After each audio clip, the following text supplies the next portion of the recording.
할렐루야. 우리 주님은 왕이십니다. 우리의 주인이실 뿐만 아니라 우리의 왕 되신 주님, 오늘 우리 찬양대원들을 통해서 아주 귀한 찬양 감사합니다. 저는 오늘 예수님의 재림과 우리라고 하는 제목으로 말씀을 나누려고 합니다. 우리 주님 예수 다시 오십니다. 여러분 확신하십니까? 예수님께서 감람산에 앉으셨을 때에 제자들이 종용이 와서 묻습니다. 우리에게 이르소서 어느 때에 이런 일이 있겠사오며 또 주의 임하심과 세상 끝에는 무슨 징조가 있사오리까? 예수님께서 이 땅에 오실 때에 어떠한 일들이 있습니까? 제자들은 정말 많이 궁금했습니다. 그리고 알고 싶었습니다. 여러분들도 그렇지요? 예수님의 다시 오심, 또 다시 오실 때는 어떤 일들이 일어나는가? 여러분들 생명을 유지하기 위해서 하나님께서 공짜로 주신 많은 것들이 있지만 그 중에서도 아주 중요한 공짜로 주신 두 가지가 뭘까요?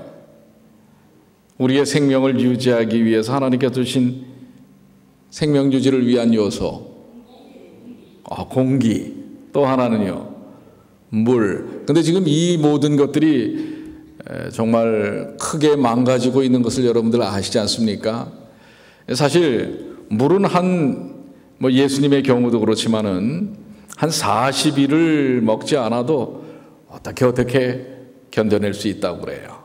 그러나 공기는 단 몇 분만 여러분들 공급이 되지 않으면요, 근데 여러분들 1분 넘기기가 참 쉽지 않습니다. 이 폐활량이 적은 분들은. 그러면 생명을 유지할 수가 없어요. 근데 여러분들 이 공기에 엄청난 문제가 생긴 거 아시죠? 이게 지금 우리 지구촌 전 세계의 미세먼지 오염도입니다. 저기 빨갛게 돼 있는 게 아주 이 미세먼지가 너무 극심한 지역들을 이야기하고 있는데요. 우리가 살고 있는 뉴욕도 빨갛지는 않지만은 노르스름해요. 그래서 이거를 수치로 이렇게 세계의 오염도를 수치로 했는데 대개 빨간 지역이 다 이 아시아권입니다. 아시아, 또 아프리카 북부나 유럽, 그다음에 중남미. 근데 뉴욕도 지금 한국 같은 경우는 한 200 가까이 된다고 하고요. 지금 뉴욕은 114로 지금 나오는데 실시간으로 각 세계의 공기 오염도를 얘기를 합니다. 그래서 요즘 이 들여 마시는 공기 때문에 우리 사람의 심장이 이게 이제 정상적인 이 폐고요. 심장이 아니라 폐입니다. 그 다음에 이쪽에 여러분들이 보실 때 오른쪽에 있는 폐가 미세먼지로 인해서 망가지고 있는 폐라고 하는 것입니다. 제가 한 3주 전에 한국에 다녀왔잖아요. 난립니다. 마스크들 쓰고 다니느라고. 저는 그래도 참 감사하게 갔던 기간 동안에는 미세먼지 농도가 좀 낮았는데 나중에 오기 이틀 전에는 아주 심각한 수준이라고 하는 것입니다. 이 한강 이쪽 편에서 건너편이 보이질 않습니다. 그러니 그런 공기들을 그저 들여 마시면 폐 속에 그거를 실험한 필터가 있어요. 근데 1시간만 호흡을 하면 그 폐 모양의 필터가 아주 새카매진다고 하는 사실입니다. 그리고 이 마스크를 쓰고 다니던 마스크를 저녁에 집에서 물에다가 이렇게 세탁을 하면 꾸정물이 나온다고 하는 것입니다. 그런데 이 마스크로 걸러낼 수 없는 미세먼지, 요즘은 초미세먼지가 얼마나 많은지 몰라요. 그게 폐의 구석구석 이렇게 침투를 해서 폐를 석고화 시켜버리는 것입니다. 이런 현상들 예수님께서 누가복음 21장 11절에도 말씀하십니다. 저처에 큰 지진과 기근과 온역이 있겠고 또 무서운 일과 하늘로서 큰 징조들이 있으리라. 디모데후서 3장 1절에는 너희가 이것을 알라 말세에 고통하는 때가 이르리니 그렇습니다. 이 세상에 고통하는 때가 이릅니다. 이 정신적인 스트레스도 그렇고 삶에 대한 모든 환경들이 매우 급속도로 나빠지고 있는 것이 예수님이 오실 때의 징조를 알리고 있는 것입니다. 심지어는 이 예언의 말씀을 알지 못하는 환경학자들도 이제 앞으로 1세기를 이 지구가 넘기기 어렵다라고 판단을 하고 있습니다. 계속해서 남북극의 이 얼음이 빙산이 녹을 뿐만 아니라 해류가 따뜻해지면서 이 해류의 방향이 바뀌고 그것으로 인해서 라니냐, 엘니뇨 이런 현상들이 일어나고 극심한 폭풍과 기근, 가뭄과 홍수, 산불 이런 것들이 처처에서 일어나고 있다는 사실, 그리고 아까 물도 지금 전 세계의 상당한 지역이 물 부족 현상을 일으키고 있다고 하는 것입니다. 우리가 지금 살고 있는 이 미국의 캘리포니아도 여러분들 아시는 대로 이 물이 부족해서 이 시간제로 물을 공급하고 있는 것을 여러분들 아십니까? 밖에다가 잔디에다가 물을 주질 못합니다. 그래도 여러분들 뉴욕에 사시는 것을 그래도 감사해 하셔야 할 것입니다. 지난주에 저 밑에 있는 조지아, 테네시 이쪽 지역, 미시피 지역의 큰 토네이도들이 보통 하루에 그렇게 많이 일어나는 경우들이 없다고 그래요. 근데 지금은 수십 차례에서 수백 차례를 이 토네이도가 휩쓸고 지나가는 것입니다. 이런 기상 변화들. 자, 그렇습니다. 계시록 22장 20절에 이것들을 증거하신 이가 가라사대 내가 진실로 속히오리나 하시거늘 아멘 주 예수여 오시옵소서. 예수님의 오심이 아니고서는 해결할 수 없는 이 지구촌의 문제들이 너무나 지금 급속도로 나빠지고 있다고 하는 것입니다. 성경의 예언의 5분의 1, 성경의 5분의 1이 예언이고 그 예언의 3분의 1이 재림에 관한 약속입니다. 오늘 특별히 예수님의 재림에 대하여 우리는 소망 가운데서 재림을 바라보고 있습니다. 우리 주님이 속히 오셔야 합니다. 여러분 소망으로 삼으시지 않습니까? 아직도 나는 여기가 더 살고 싶다라고 하십니까? 예, 살고 싶으셔도 여러분들 1세기를 더 사실 수는 없으시지만 우리 후손들은 더 살고 싶어도 살기가 어려운 시대 속에 우리가 처해져 있다고 하는 것입니다. 그렇기 때문에 우리는 뭔가 이 세상의 생명적인 획기적인 돌파구를 찾지 않으면 안 됩니다. 예수님의 오심에 대한 소망을 놓치고서는 우리가 이 문제를 해결할 수가 없어요. 그런데 사실 우리가 지금 2000년을 예수님을 기다리고 있어요. 그렇죠? 그러다 보니까 어떤 면에는 어떤 분들은 이제 기다림에 지쳐 있는지도 모릅니다. 자, 35년 전에 양주의 어느 한 군부대의 군대 교회입니다. 이미 그 교회에는 300여 명의 병사와 장교들이 가득 찼습니다. 더 들어갈 곳이 없었습니다. 2시간째 이 예배당에서는 찬양이 울려 퍼지고 있습니다. 왜냐하면 그날 참석하기로 약속한 그 부대의 최고의 사령관인 사단장, 별 2개짜리의 사단장을 기다리고 있는 것입니다. 그런데 그날따라 사단장님이 오질 않고 있는 것입니다. 물론 이 교회는 사단 내에 있는 교회지만 연대에 소속되어 있는 교회입니다.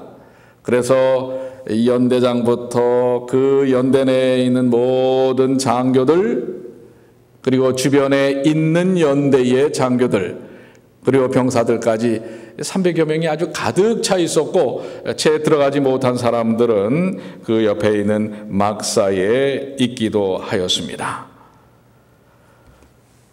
그러나 사단장이 오기를 기다리면서 온 그 교회 안에 있는 병사들과 장교들은 열심히 찬송과 찬양을 따라하고 있는 것입니다. 누가 오기를 기다리며, 누가 오기를요? 사단장. 여러분들, 그 사단장이 그 교회에 온다는 사실이 알려진 이후 보름 동안 그 부대는 얼마나 난리가 아니었는지 모릅니다. 각 부대 막 싸며 길가며, 뽑지 않던 길가에 그 잡초까지 다 뽑아내고 병사들이 얼마나 고단했는지 모릅니다.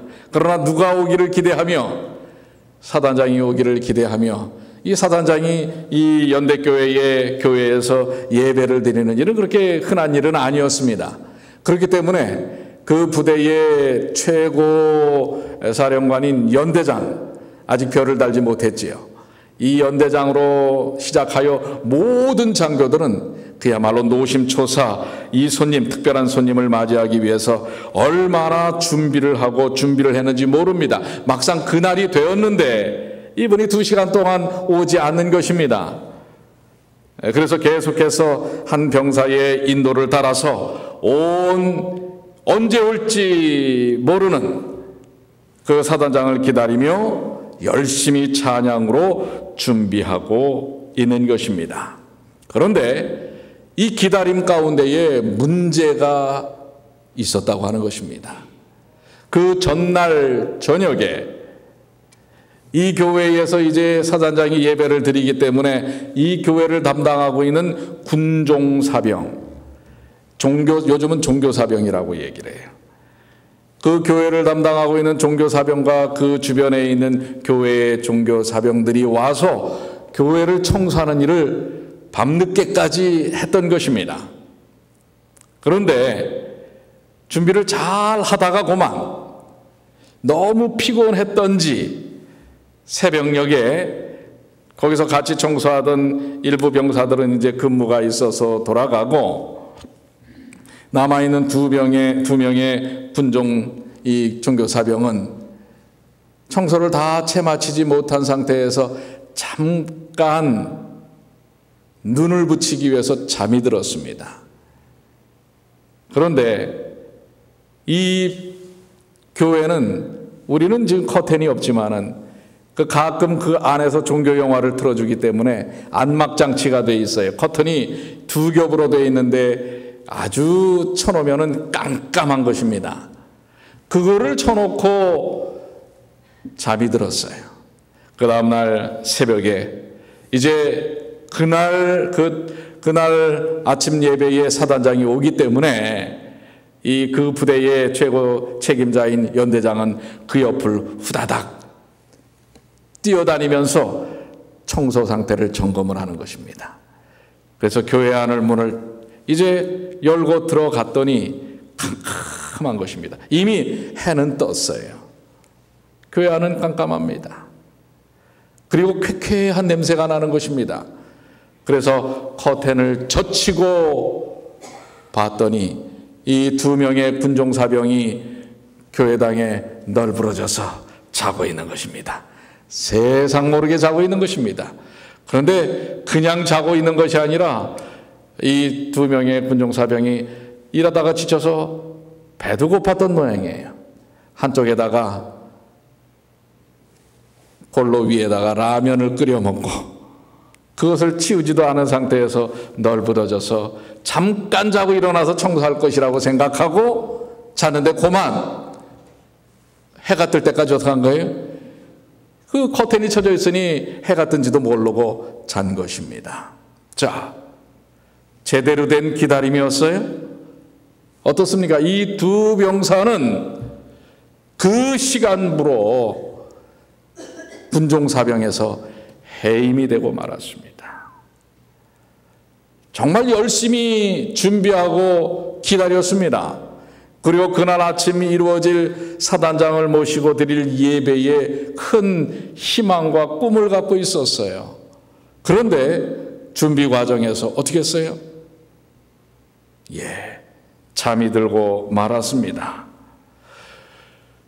베드로전서 4장 7절에 만물의 마지막이 가까웠으니 그러므로 너희는 정신을 차리고 근신하여 기도하라. 그날 분명히 사단장이 온다는 것을 알면서도 이 군종사병, 계급은 상병입니다. 짝대기 세계예요.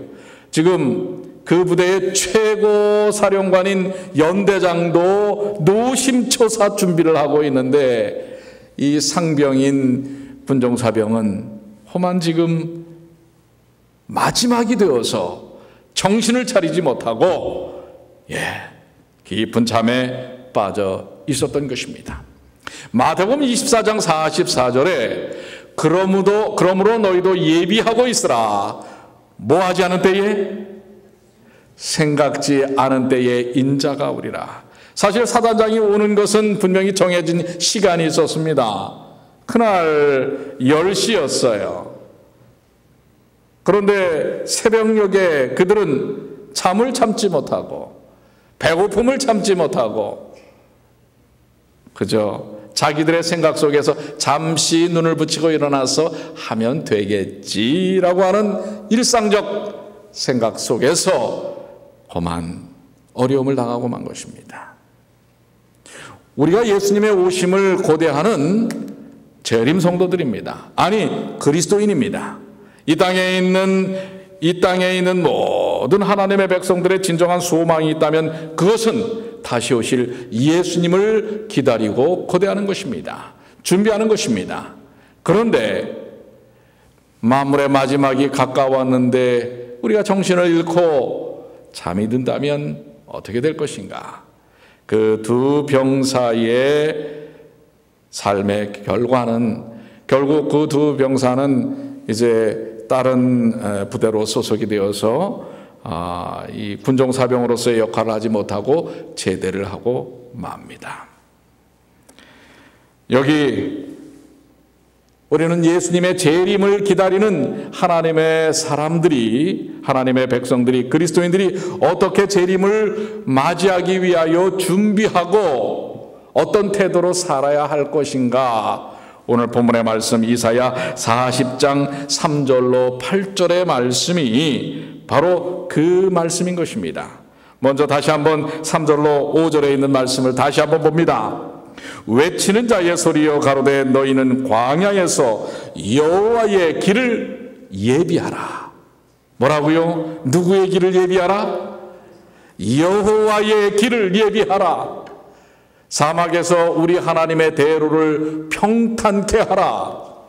자, 여호와의 길을 예비하고 또한 하나님의 대로를 평탄케 하는데 사막입니다. 결코 좋은 지역은 아닙니다. 그러나 여호와의 길과 하나님의 대로를 평탄케 하는 것이 예수 그리스도의 재림을 준비하고 외치는 복음을 가진 하나님의 백성들의 삶이 되어야 함을 이사야 40장은 이야기하고 있습니다. 자, 이 하나님의 대로를 평탄케 하는데 어떻게 평탄케 하느냐고요?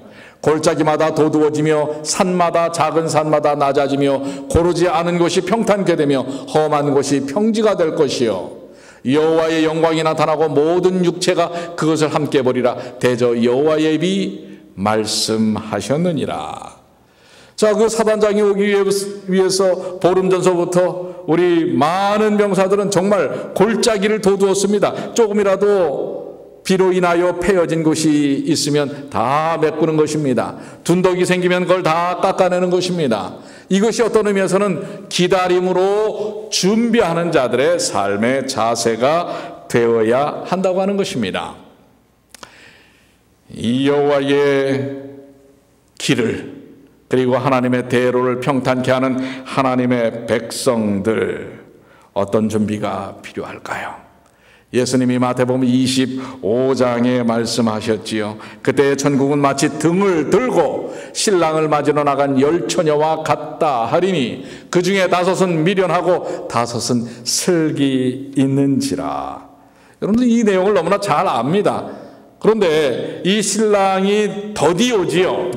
그래서 신랑을 맞이하기 위해서 이 10명의 처녀들이 등불을 준비하고 기다리다가 늦어지니까 어떻게 한 거예요? 밤이 깊어지니 조는 것입니다. 그런데 5명의 처녀는 뭐하고 졸았어요? 뭐하고 졸았어요? 등불에 등을 이 기름을 가득 채워놓고 졸았고, 나머지 5명은 뭐예요? 그걸 가득 채워놓지 않고 존 것입니다. 우리는 연약해요. 그래서 졸 수 있습니다. 예수님의 오심이 더디면 우리가 세상의 시름과 여러 삶 속에서 연약함으로 인하여 졸 수가 있어요. 그런데 졸더라도 어떻게 졸아야 된다고요? 어떻게 졸아야 됩니까? 다 졸았어요. 10명의 처녀들이 다 졸았어요. 안 존 게 아닙니다. 다 조는데 어떻게 졸아야 된다고요? 졸더라도 준비하고 졸아야 합니다. 이 2명의 군정병이 자더라도 조금 잠을 참고 청소를 마무리해놓고 잤다면 그런 결말을 맞이하지는 않았을 거예요. 예, 라면을 먹고 뭐하고? 설거지를 하고 졸았다면, 그러니까 여러분들 미루지 마세요. 우리의 삶 속에서 때때로 미루는 병이 있어요. 아이, 좀 이따가. 이런 일 우리 많이 하죠. 하나님의 일도 좀 이따가 미룰 때가 있습니다. 이게 이제 문제가 생길 수가 있어요. 그래서 여러분들 우리의 연약함 속에서 우리가 다 졸 수 있으되 뭐하고 졸자? 준비하고 조시게 되길 바랍니다. 졸지 말란 얘기는 안 해요. 얼마 전에 한 칼럼에서 그런 얘기가 나왔어요. 다이어트는 99%가 실패다. 왜냐? 사람이 음식을 줄이는 것 자체가 사람의 그 욕구에 반한 일이기 때문에 인간의 의지로는 이겨낼 수가 없다라고 얘기를 합니다. 그래서 다이어트의 99%는 실패할 수밖에 없다. 그것이 당연한 일이다라고 얘기를 해요. 어떻게 보면 우리가 인생살이 속에서 지치고 피곤하여 쓰러지고 때로는 뭐예요? 죄의 유혹도 받고 도전도 받는 것은 우리가 이 죄악 세상에 살기 때문에 그렇습니다. 그래서 때때로 신앙에 갈등이 올 수도 있고 또 슬럼프가 올 수도 있을지 몰라요. 그러나 여러분들, 우리의 믿음, 누구를 향한 믿음이요? 예수 그리스도를 향한 이 믿음의 확고함에는 여러분들 변함이 없으시게 되길 바랍니다. 문제가 생겼을 때에 우리의 삶의 해결책을 여러분들이 놓치지 말아야 합니다. 우리의 삶의 진정한 해결책은 우리의 연약함을 극복해 하시는 우리 주 예수 그리스도라고 하는 사실을 기억하시게 되기를 바랍니다. 그래서 지레짐작 포기하지 마세요. 내가 한번 실패했다고 그래서, 한번 좌절하고 쓰러졌다고 그래서 이제 난 안 돼, 희망이 없어 라고 하지 마시길 바랍니다. 여러분은 여러분을 포기하실지 몰라도 우리 주님께서는 여러분을 뭐 하시지 않는다고요? 포기하시지 않는다고 하는 것입니다. 히틀러의 그릇된 생각이 600만이나 되는 유대인들을 가스실로 몰아갔습니다. 그들은 언제 죽을지 모르는 두려움 속에 휩싸여 있었습니다. 그때에 그 아우슈비츠에 감금되어 있던 한 유대인 의사는 이대로 그냥 하염없이 절망이라는 낙담 속에서, 어두움 속에서 살 수 없다라고 생각하고 그가 주순 자그마한 유리 조각이 있어요. 그 유리 조각으로 매일 뭘 하는 거예요? 면도를 하는 것입니다. 아주 깔끔하게 그의 삶을 정돈하고 하나님께 기도합니다.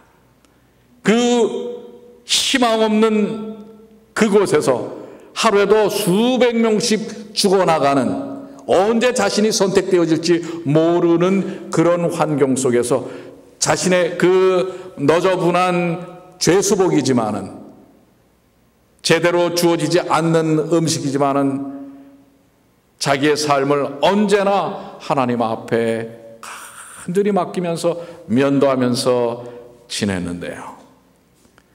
그 독일의 병사들이 이제 그 수용되어 있는 사람들을 매일매일 이렇게 뽑아갑니다. 그런데 이 의사는 뽑히질 않는 거예요. 왜 그랬을까? 나중에 이제 그가 풀려난 다음에 고백하기를, 그는 이렇게 얘기합니다. 하나님은 결코 도움을 늦추지 않으신다. 다만 우리가 너무 성급해서 하나님이 도와주실 때까지 참지 못할 뿐이다. 자기 인생을 포기하지 않은 것입니다. 언제나 하나님께서 그와 함께 하신다는 확신을 갖고 깔끔하게 하고 있었기 때문에 그 독일 병사가 그 사람은 좀 뭔가 특별하게 여기는 거예요. 그래서 그냥 내버려 두는 거예요. 그래서 그가 살아났다는 사실입니다. 여러분들, 그 사람이 그의 제게 이야기한 것처럼 하나님은 결코 도움을 늦추시지 않는다. 다만 우리가 너무 성급해서 하나님이 도와주실 때까지 참지 못할 뿐이다. 여러분들, 여러분 스스로 포기하시지 않게 되기를 바랍니다. 재림의 소망을 가진 하나님의 백성들은 결코 삶을 포기하지 않는 사람입니다. 하나님 안에서 자신의 삶이 어떠해야 하는지를 확신을 갖고 주님을 바라보며 소망이신 예수님을 생각하고 사는 사람들입니다. 자, 그렇다면 우리 재림을 기다리는 성도들에게서 우리가 어떤 삶의 준비가 필요한가라고 하는 것입니다. 그 삶은 우리 조금 전에 4절에 있는 말씀처럼 골짜기를 도두어야 한다고 하는 것입니다. 하나님의 대로를 위해서, 여호와의 길을 위해서 이 골짜기를 도두어야 하는데, 이 골짜기는 어떤 골짜기냐라는 것입니다. 시편 23편 4절 목자의 시 가운데 어떤 말씀이 나와요? 내가 사망의 음침한 골짜기로 다닐지라도 해를 두려워하지 않을 것은 주께서 나와 함께 하심이라. 주의 지팡이와 막대기가 나를 안위하시나이다. 지금 내가 어디를 걸을지라도요, 사망의 음침한 골짜기를 걸을지라도, 여러분들, 우리의 삶 속에서의 이 광야의 사망의 골짜기가 있다는 사실을 우리는 인정할 수밖에 없어요. 보세요. 여러분들 숨 안 쉬고 살 수가 없어요. 여러분들이 중국이나 제일 지금 미세 오염도가 높은 데가 방글라데시예요. 여러분들 방글라데시에 가면은 그야말로 이 암 안 걸리는 게 그게 유용한 겁니다. 그런데 그 지역에서 그 공기를 안 들여 마실 수가 있어요? 어쩔 수 없이 들여 마실 수밖에 없는 것입니다. 우리가 사는 이 세상은 어떤 의미에서 여러 군데 사망의 골짜기가 있는 것입니다. 그런데 이 험한 세상, 우리가 사는 이 수많은 이 사망의 골짜기, 사망의 골짜기는 또 허무의 골짜기일 수도 있습니다. 고독의 골짜기일 수도 있어요. 절망과 낙심의 골짜기일 수도 있습니다. 우리의 마음속에 깊이 파여져 있는 깊은 심령의 상처의 골짜기일 수도 있어요. 그런 이 모든 골짜기들을 어떻게 해야 할까요? 평탄케 해야 합니다. 그런데 이 평탄케 하는 일을 누가 하신단 말이에요? 여러분 스스로가 하실 수 있어요? 우리 주 예수 그리스도의 십자가, 예수님께서 십자가에 달리시는 일을 통하여 우리의 모든 곤고함과 질고를 다 짊어지신 것입니다. 예수님의 십자가를 바라보십시오. 그럼 여러분의 사망의 골짜기가 평탄케 되는 것입니다. 여기 가룟고 뽑은 기별 267쪽에 때때로 질병의 고통이나 사별하는 아픔은 흔히 우리들 자신을 한없이 슬픈 감정에 맡겨버리는 습성이 있기 때문에 상상외로 우리들은 깊은 슬픔과 괴로운 골짜기로 몰아넣는다. 이 심령의 골짜기를 얘기하는 것입니다.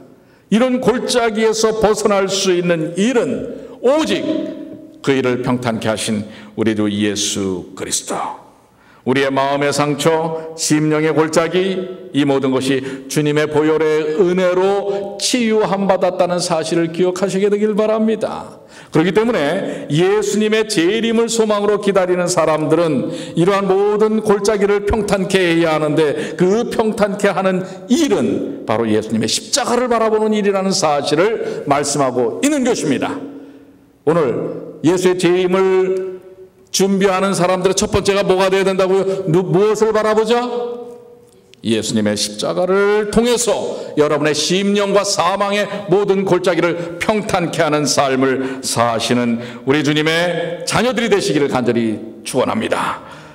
내 모습 이대로 주님께 맡기십시오. 이것이 바로 재림을 소망으로 삼는 사람들의 삶이라고 하는 사실을 여러분들 기억해야 할 것입니다. 그 다음에 또 뭘 평탄케 하라고 했어요? 높은 곳이나 산을 평탄케 하라고 했습니다. 뭘 낮추라는 거예요? 이 세상에서의 높은 곳과 높은 산은 무엇인가?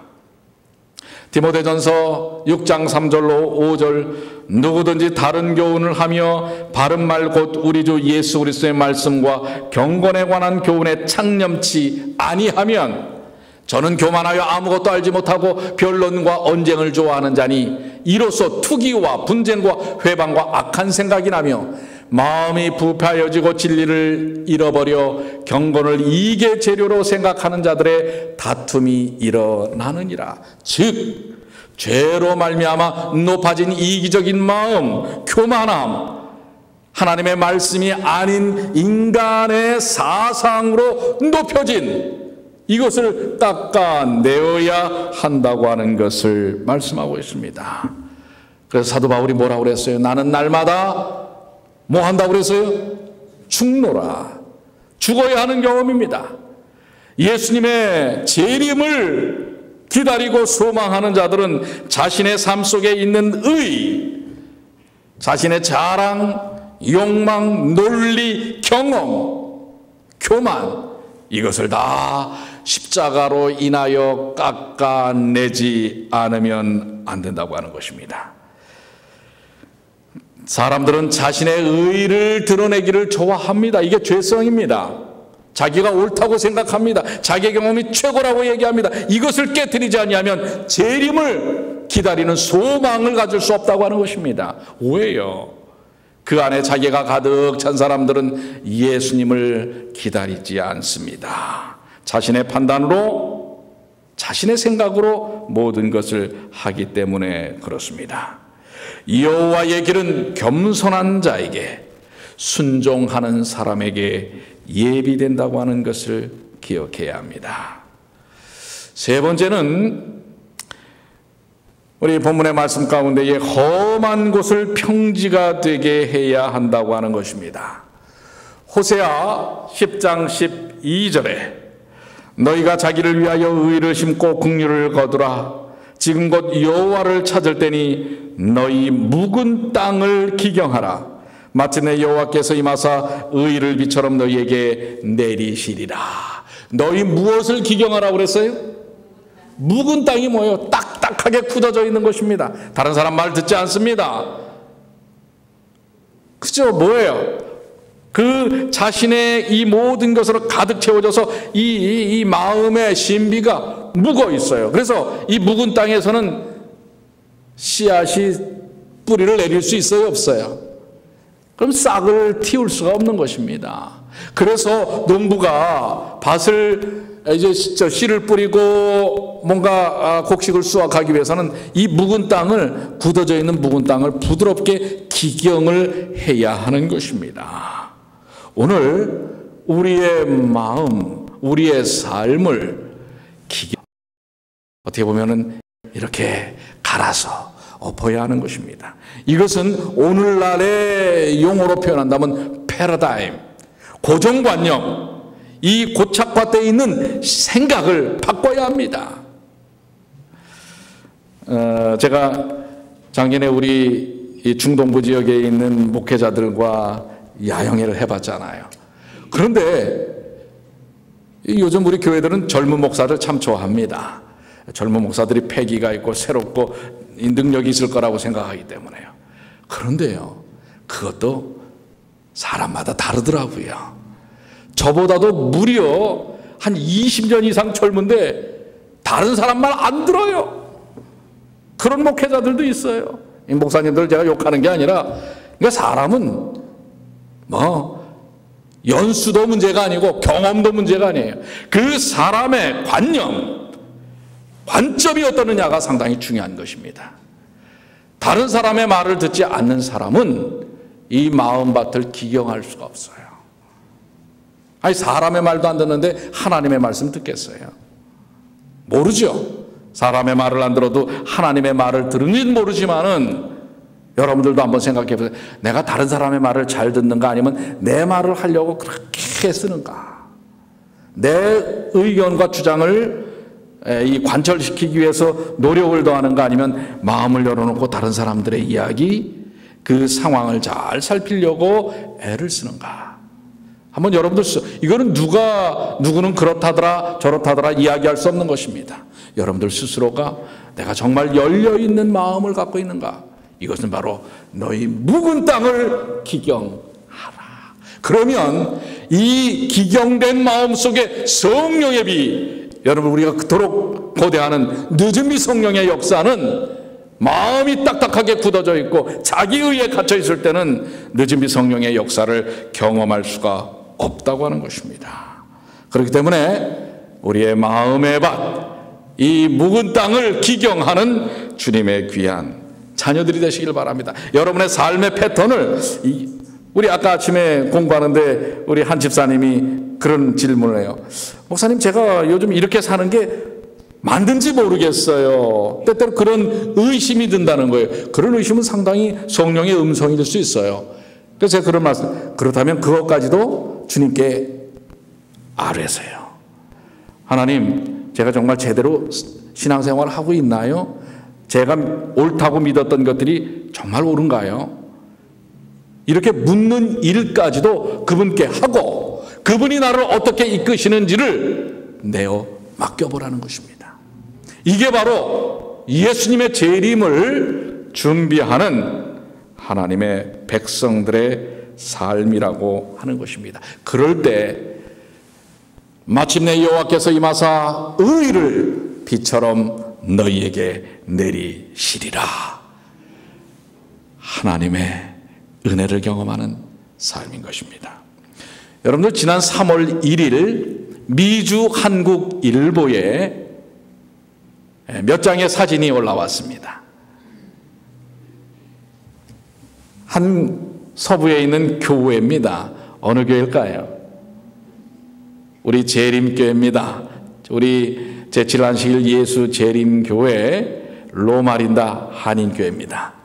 미주 한국일보에 저도 지난주에 방문을 하다가 우리 한 집사님이, 목사님, 이 한국일보에 우리 교회에 대해서 나왔어요 하고, 이것도 한 번 나온 게 아니라 3일 연거푸서 나왔어요. 해서 제가 인터넷으로 찾아본 것입니다.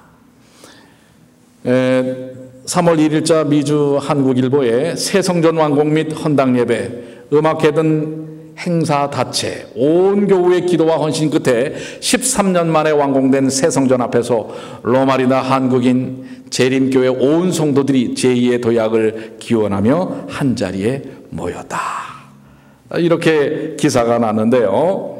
거기에 나와 있는 기사들을 좀 더 제가 읽어드리면, LA 동쪽 인랜드 지역의 로마린다 한국인 재림교회가 새로운 하나님의 집을 짓고 오는 3월 9일, 오늘입니다. 오늘 이제 헌당 예배를 드립니다. 새성전 완공 및 헌당 예배를 드린다. 1966년 미국 유학생들 몇 명이 가정 예배를 시작하여 태동한 로마린다 한국인 재림교회가 45년 만에 황무지나 다름없는 이 지역에 하나님의 영광을 드러낼 새로운 성전을 신축한 것이다. 새 성전을 짓기 위해 지난 13년간 모든 교인들은 합심하고 시간과 물질과 노고를 아끼지 않았다. 크고 작은 어려움들도 믿음으로 극복했다. 이제 새 성전은 새로운 시대를 여는 믿음의 자녀들과 차세대 교우들에게 소중한 유산이며 지역사회에 봉사하는 교회로 성장하는 동력이 될 것으로 기대한다. 여기 홍명기 수석장로의 인터뷰 내용이 나와 있는데요. 기도와 헌신이 이루어낸 새 성전, 믿음과 봉사의 역할을 다할 것입니다. 그러면서 이 일을 해내기 위해서 2003년부터 이 사역을 했던 홍명기 장로님에게 좀 인터뷰를 요청을 하자 이렇게 손살을 치며 얘기했다고 그래요. 오직 이 일은 모든 교우들의 기도와 헌신으로 이루어졌을 뿐입니다. 저는 한 것이 없다고 하는 것입니다. 하나님을 향한 기도와 헌신으로 13년 만에 지금 1000여 명이 이상 들어갈 수 있는, 지금 이 교회는 800명 정도의 성도들이 있습니다. 45년이면 우리 뉴욕중앙교회랑 연수가 비슷합니다. 서부에서 제일 먼저 시작한 건 LA 중앙교회예요. 거기서부터 이제 로마린다 교회가 이제 나가서 시작이 됐고, 45년 만에 이런 지역 사회에 지역 신문들이 홍보를 해줄 만큼 이렇게 커다란 교회로 또 지역 교회에 봉사를 하게 되었습니다. 서부에 로마린다 교회가 있다면 동부에는 어떤 교회가 있어야 할까요? 여러분들 믿으시지요? 저도 그렇게 되기를 소망합니다. 서부의 로마린다, 동부의 뉴욕 중앙교회가 뭐 교회를 비대하게 키우는 것이 중요한 게 아니라 이 지역에서 그야말로 예수님의 재림, 이 귀한 복음을 온전히 증거하는 역량 있는 교회가 되기를, 건강한 교회가 되기를 바랍니다. 그걸 위해서 성도들이 기도하고 마음을 다한 헌신을 했다고 하는 것입니다. 그런데 우리도 그럴 수 있습니다. 아니, 그러고 있습니다. 지금 우리 청년교회가 지금 쭉쭉쭉쭉 여러분들 성장하고 있지 않습니까? 그런데 이 성장에 대하여 여러분들 부정적인 생각하지 마세요. 아유, 저 친구들 뭐 좀 이따 또 가겠지 뭐. 갈 겁니다. 제가 이번에 우리 청년들에게 그 2시간 반의 예배 가운데 30분은 제가 썼어요. 마지막 시간. 저한테 시간을 좀 할애해달라고 그래서 제가 청년들에게도 얘기했어요. 여러분이 우리 뉴욕 중앙교회에 나오는 그 출석 텀은 2, 3년 내지 길어야 4, 5년입니다. 여러분들은 2, 3년 내에 또 다른 데로 갈 겁니다. 젊은이들이 그래요. 뉴욕권에 있는 젊은이들은 그렇죠. 왜냐하면 학교를 와도 뭐 4년이면 가게 되고, 그 다음에 직장으로 와도, 직장인으로 와도 요즘 젊은이들이 한 직장에 뭐 평생 직장 아닙니다. 여러분들 아시는 것처럼 미국은 적절히 캐리어를 쌓고 움직여야 더 좋은 그러한 대우를 받는 것입니다. 그렇기 때문에 뉴욕에서, 뉴욕권에서 직장을 다녔다 할지라도 뭐 2, 3년, 3, 4년 내에 또 다른 곳으로 옮겨갈 수밖에 없는 것입니다. 제가 한 예를 들었어요. 그럼 여러분은 이 뉴욕 중앙교회에서 그저 나그네처럼 기러기처럼 왔다가 가는 그런 젊은이들로 남겠습니까? 또 어른들은 그래, 저 젊은이들은 또 얼마 있으면 다 가버리겠지, 그러니 뭐 투자할 필요 있어? 이런 생각을 하겠지. 그러나 역발상을 합시다. 제가 그러면서 한 합창단의 예를 들었어요. 제가 전에 교목으로 있었던 한국삼육 고등학교에 물보라라고 하는 합창단이 있습니다. 근데 지금 그것이 30년이 됐어요. 여러분들 그 합창단에 들기 위해서는 삼육고등학교를 다녀야 됩니다. 근데 삼육고등학교의 학창생활은 몇 년이에요? 고등학교가 몇 년입니까? 몇 년제입니까? 3년이에요. 3년 다니면 졸업해서 나가는 것입니다. 그런데 지금 30년이 지났는데 그 물보라라고 하는 남성합창단은 지금도 왕성하게 활동을 합니다. 활동할 뿐만 아니라 거기 졸업한 졸업생들은 매년 같이 재학생들과 함께 콘서트를 엽니다. 뭐냐? 3년 있다가 졸업하면 끝나는 게 아니라 그들의 그 정신, 그들의 활동, 그들의 사명, 그것은 남아서 그 다음 제너레이션, 새로운 세대에 전수하고 계승하는 것입니다. 30년 전의 학생이 그 학생이 아닙니다. 다 나갔지요. 그러나 지금도 여전히 재학생들 물보라도 활동을 하고, 졸업생들 물보라도 활동을 하고, 미주에서도 활동을 하고, 그런 것입니다. 뉴욕 중앙교회 청년교회는 그런 교회가 되어야 합니다. 그들의 정신과 사명이 계속 계승되어서 그 청년들이 3, 4년 내에 다른 데 떠나더라도 그 다음 세대가 이어지고, 다음 세대가 이어지면서 점점 확장되어 그야말로 뉴욕뿐만 아니라 온 세상에 뉴욕 중앙교회 청년교회의 선교정신이 하나님을 향한 사랑과 복음이 증거되고 이어지는 이런 청년교회에 여러분들 투자해야 되지 않겠습니까? 마음을 다해야 되지 않겠습니까? 그래요, 안 그래요? 이것이 바로 오늘 우리가 예수님의 재림을 위하여 우리가 할 수 있는 일입니다. 여러분들의 세대도 얼마 남지 않았습니다. 이미 지금 요즘 교회 잘 못 나오시는 분들이 많아요. 왜요? 지금 80세 넘은 분들이 우리 교회 많았잖아요. 지금 요즘은 다 집에서 병환을 치료 중이시고 널싱홈에 계시고 못 나오셔요. 이게 우리가 앞으로 가야 할 길입니다. 우리에게 주어진 시간과 삶 속에서 우리는 어떤 삶을 살아야 할 것인가, 어떤 투자를 해야 할 것인가. 오늘 내가 신계훈 목사님의 표현처럼 오늘 내 거 됐던 것이 이제 여러분들 앞으로 10년, 20년 후에 여러분 것 아닙니다. 내 차 했던 것, 내 집 했던 것, 내 것 아닙니다. 그렇다면 예수님의 재림을 이 정말 호흡하기도 어려운 이 시대 속에서, 숨도 제대로 못 쉬는 이 세대 속에서 우리가 무엇을 준비하고 무엇을 할 수 있을 것인가? 그것은 전적으로 여러분과 저의 몫이라고 하는 것입니다. 교회중은 8권 247쪽에 제7일 안식일 예수 재림교회는 성소의 저울로 달려질 것이다. 그 교회는 받은 바 특권과 이점에 의하여 판정을 받을 것이다. 만일 그 교회의 영적 경험이 그리스도께서 무한한 대가로 그에게 준 특권에 일치하지 못한다면 받은 바 축복이 그에게 위탁된 사업을 수행할 자격을 그에게 주지 못했다면 부족함이 배었다라는 선고가 그에게 내릴 것이다. 주어진 빚과 받은 바 기회에 의하여 그는 판정을 받게 될 것이다.